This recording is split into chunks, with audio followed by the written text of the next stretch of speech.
हर चीज चमड़े की, जूते, फुटबॉल, बैग और कपड़े, जिसको भी छू लो मुख्तलिफ जानवरों की खालों के नफीस इस्तेमाल का एहसास मिलेगा। सिर्फ यही नहीं, माहिर कारीगरों ने जूतों और हैंडबैग्स पर चांदी और कीमती पत्थर जड़कर इसका हुस्न और भी बढ़ा दिया है।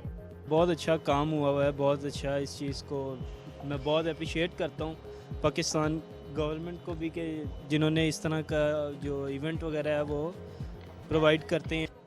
नुमाइश में पाकिस्तान के अलावा इंडिया, चाइना, थाईलैंड और जर्मनी समेत 20 मुल्कों ने स्टॉल्स लगाए। इसीलिए तो कोई यहाँ शॉपिंग के मजे ले रहा है, तो कोई सेल्फी का शौक पूरा कर रहा है।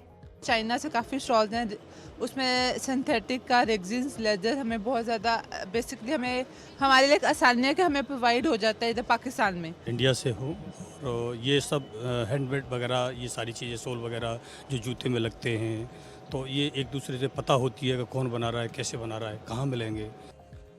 शहरियों का कहना है कि इस तरह के इवेंट्स मुल्क की मईशत में बेहतरी के साथ साथ अवाम के लिए सहूलत भी पैदा करते हैं। कैमरामैन तजम्मुल हुसैन के साथ किंजा मलिक, डॉन न्यूज़, लाहौर।